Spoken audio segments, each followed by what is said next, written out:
नमस्कार मंडळी. जेवण तर अगदी फक्कड झालंय, पण त्या जेवणाची गोडी द्विगुणित करण्यासाठी आता वेळ आली आहे एका खास माउथ फ्रेशनरची.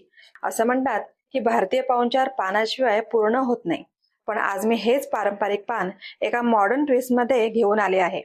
सादर आहे रॉयल पान शॉट. यात काय आहे खास? कलकत्ता पानाचा ताजेपणा, गुलकंदाचा गोडवा आणि थंडगार दुधाची मलईदार साथ. एकाच शॉटमध्ये तुम्हाला मिळेल अस्सल बनारसी पानाचा अनुभव. हा अनुभव घेण्यासाठी व्हिडिओ शेवटपर्यंत बघा आणि अजूनही चॅनलला सबस्क्राईब केलं नसेल तर लगेच सबस्क्राईब करून बेल आयकॉन सुद्धा प्रेस करा, म्हणजे माझा व्हिडिओ तुमच्यापर्यंत सगळ्यात आधी पोहोचेल. तर मग उचला आपला ग्लास आणि घ्या या थंडाव्याचा आनंद. चला तर मग पान शॉट एन्जॉय करा. नमस्कार, मी आनंदी कुणाल पाटील. मी माझ्या करिअन राईस या चॅनलमध्ये तुमचं सगळ्यांचं खूप खूप मनापासून स्वागत करते.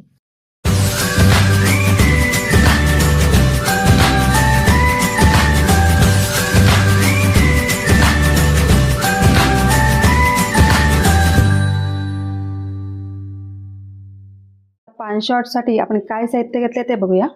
तर पान शॉटसाठी सगळ्यात महत्वाचं म्हणजे ही विड्याची पानं.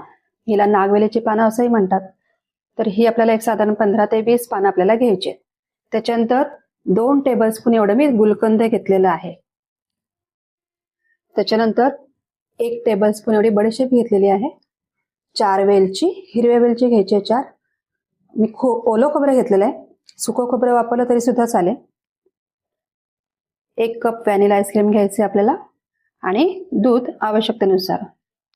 सगळ्यात पहिल्यांदा ही जी पानं आहेत, या पानांची आपण ही देठ आहेत ती काढून घ्यायची.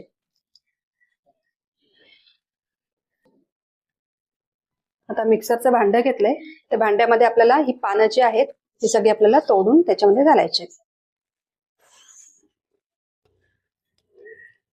त्याच्यानंतर त्याच्यामध्ये आपल्याला हिरवी वेलची ती घालून घ्यायची, खोबरं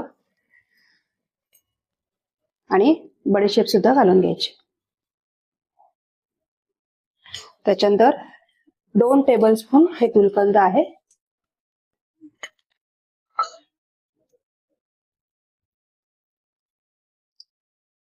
व्हॅनिला आईस्क्रीम 1 कप एवढं व्हॅनिला आईस्क्रीम घेतलेलं आहे.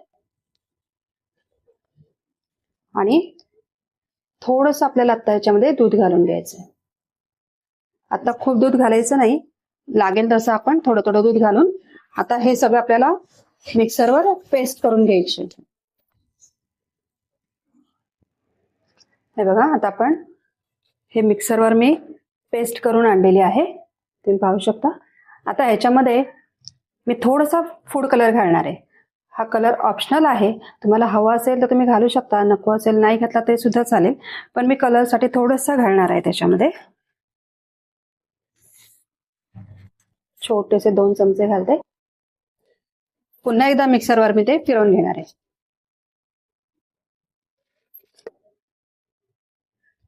हे बघा, तर मी आता हे गाळणीने गाळून घेणार आहे. चला आता आपण ह्या गाळणीने गाळून घेऊया.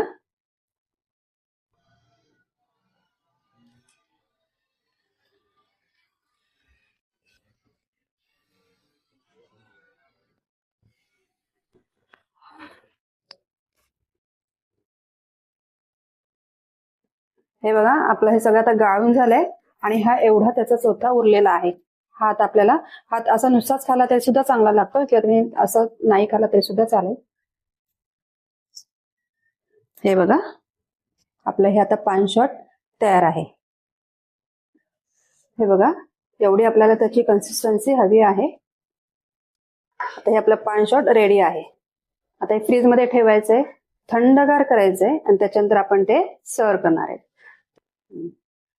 तुम्ही आफ्टर लंच किंवा आफ्टर डिनर हे पान शॉट नक्की पिऊन बघा. तर मंडळी, कसं वाटलंय सरप्राईज? पानाचा तोच पारंपरिक सुवास आणि हे नाविन्यपूर्ण चव. मला खात्री आहे की या पान शॉटने तुमच्या जिभेवर एक वेगळीच तरतरी आणली असेल. जेवणाची सांगता जेव्हा इतकी गोड आणि रिफ्रेशिंग असते, तेव्हा त्या कार्यक्रमाची आठवण मनात कायम घर करून राहते. ही चव आणि हाच ताजेपणा मनात साठवून ठेवा. अशाच काही गोड आठवणींसह आजच्या या मेजवानीचा आपण इथेच समारोप करूया. धन्यवाद.